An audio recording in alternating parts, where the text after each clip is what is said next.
So as of this moment, I've done 66 parts. This story, Mickey's Meadow, will be 70 parts long. So that's where I want to cut it off at. As you have seen, if you've been paying attention to the chapters, Buck Rogers and Mickey Mouse are in the same universe. That was who was in the ship the whole time. I will wrap it up. That'll be a little surprise left over.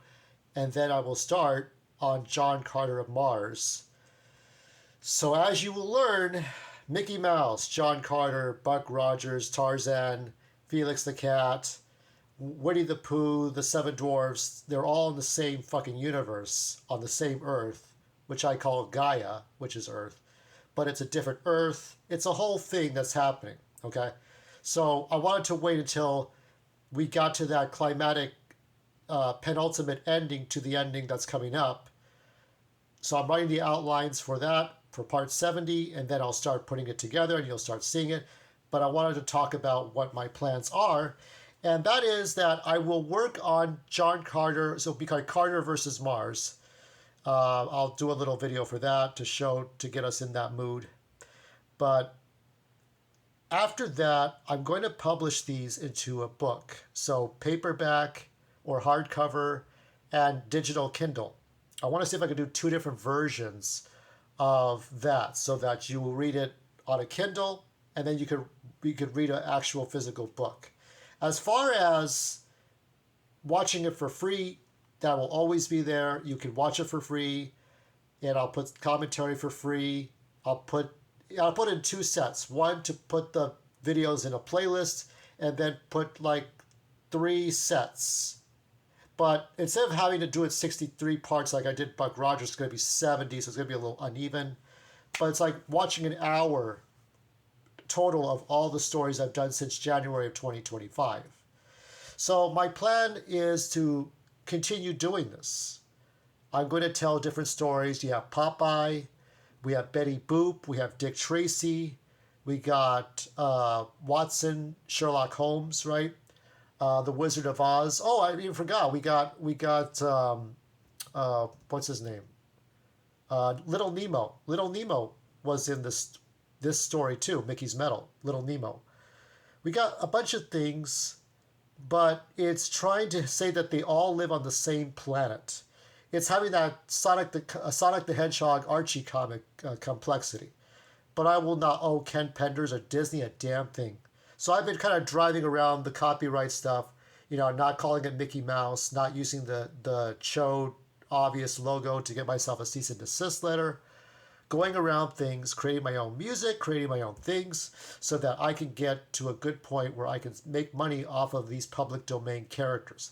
So I'm going to work on the book itself, which is just a few pieces of art, editing the book, putting it together for Kindle, and then having it for paperback. So as far as watching it for free online, that's it there. But then to read it offline, to read it on a paper, to read it on your Kindle offline. So if a storm knocks out a wire and the Wi-Fi doesn't work, at least you have your Kindle version to read offline, but you'll have to pay for it.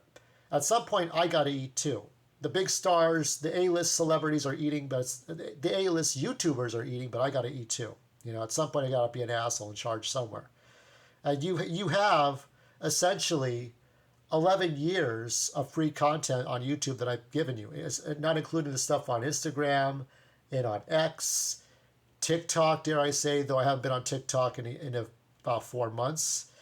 And other Facebook, other platforms. So this is what I'm doing now. I'm going to wrap up Mickey's Meadow. I don't know when that'll be.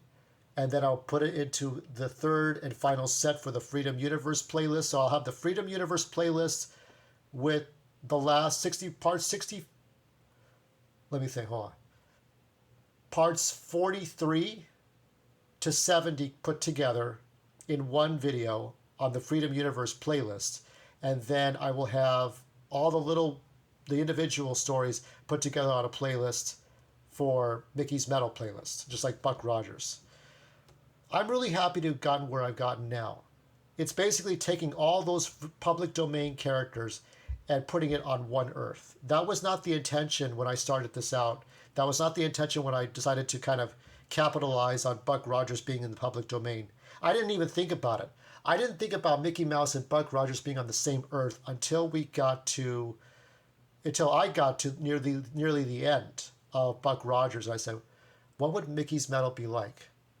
I thought about it, death metal, heavy metal, Mickey Mouse in a dark world, but that's kind of like Epic Mickey. And then I had the answer. So whether you like or dislike what I've done so far, I hope I have your support. That's my plans going forward from this point. I'm going to continue working on this stuff. So after John Carter's story, that will be a whole volume 1. And then the Freedom universe, the Free Domain universe, volume 2 will have other sets of characters. And they'll be on different kinds of color paper, construction paper otherwise, to kind of get the emotion, the feeling. Look at Gio Ursino's movie, The Red Plague, with the yellow tinge to his movie. It's kind of like that's kind of what I'm doing. Or Zack Snyder's Justice is Gray, Justice League, in black and white, just that feeling. So, everything I'm doing has a feeling to it. Why Mickey Mouse paper went from white to black from the very beginning to later on most of the story. It's just, that was what I wanted to do. That's what I wanted to try out. If you are ready, if you want to go on this journey with me, I will not overcharge for these things, and you'll pay a nice price for the book, ebook. And if you don't have the money, you can watch it for free. You get my cheesy voice acting and editing, and that's it. All right. And from this there on, we go beyond.